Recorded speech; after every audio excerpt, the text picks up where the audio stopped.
Yo, what's the fastest way to build muscle? There is no shortcut. If there was, we'd all be going around shredded. But with commitment, dedication, and consistency, there is a nice little formula and a couple of steps that if you follow, you will accelerate your growth and your progress at the gym. Number one is periodization. You want to periodize your training. That means know what you're doing. Don't go to the gym all willy-nilly. I think I'm going to do a little bit of bicep curls, then I'm going to go and do some lat pull downs. I'm going to then do some hammy curls.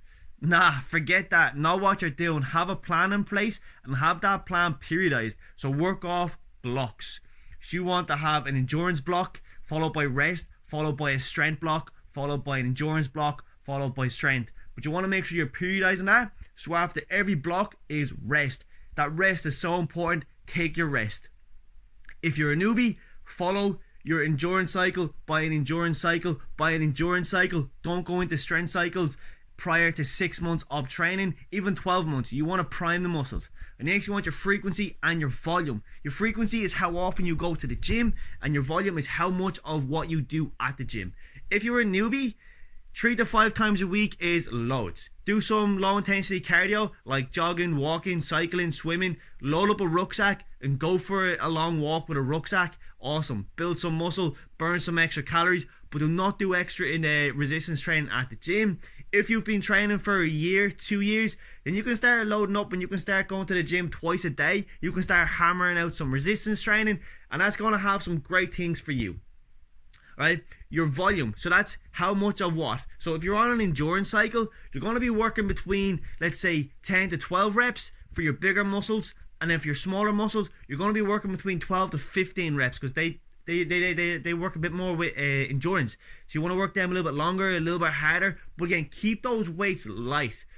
With your rep range, how do you know if you're in the right rep range, and how do you know if a weight is too heavy or if you're ready to move up to another weight? Right, it's simple. It's called a range for a reason, because you work within that range. If you cannot hit the lower number of that range you're in, that weight is too heavy for you. So drop the weight, go a bit lighter.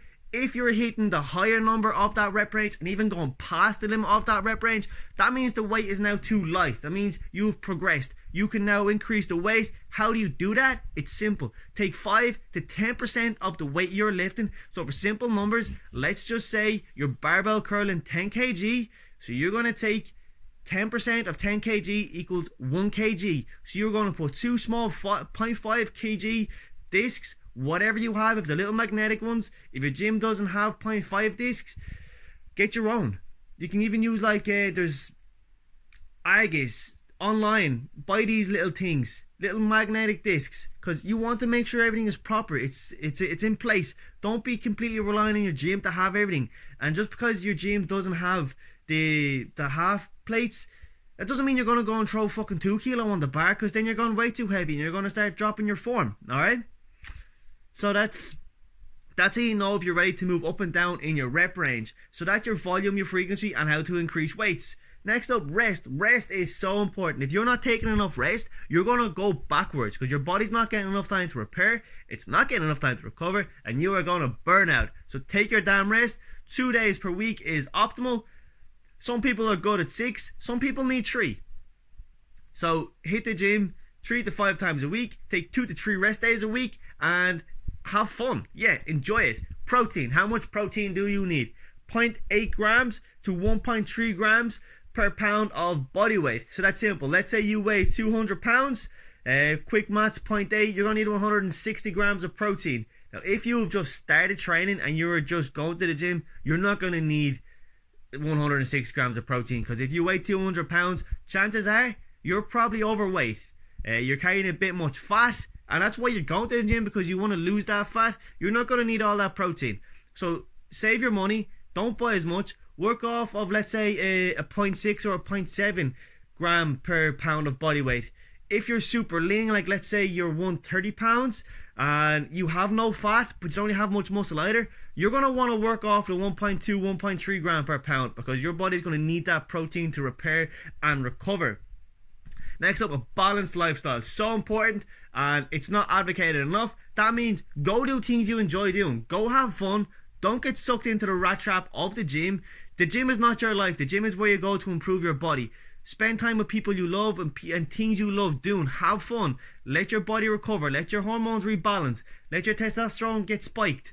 And last one, supplements. What supplements do you need to use at the gym? You don't need supplements. But if you're going to use supplements, I recommend a pre-workout, a protein, and creatine.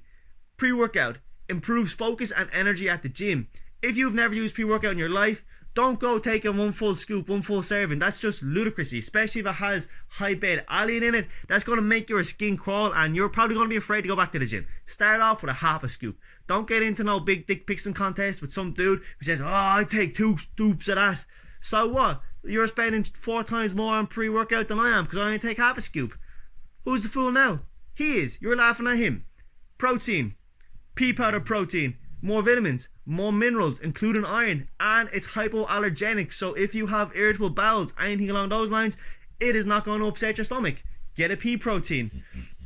Creatine. What does creatine do? It just fills the muscle with water, improves endurance and high intensity training. So use your creatine on your power cycles. You could stay on it for a long-term cycle. It doesn't need to be 8 weeks on, 2 weeks off, right? This. That's some BS. You can stay on creatine long term. If you have hereditary hair loss in your family, it'll probably speed that up, but that's no biggie. So to sum everything up really quickly, you want to periodize your training, you want to know your frequency and your volume, so that's how often and how much. You absolutely want to rest, you want to get enough protein, you want a balanced lifestyle, and use the supplements that complement your training. Guys, if you have any questions, or if you would like to just let me know you enjoyed this video, leave a comment down below. If you haven't already, subscribe to my channel and you know when I'm posting new videos. And I hope you enjoyed this. I hope it helps you with your training. Guys, that's all for now. See you later.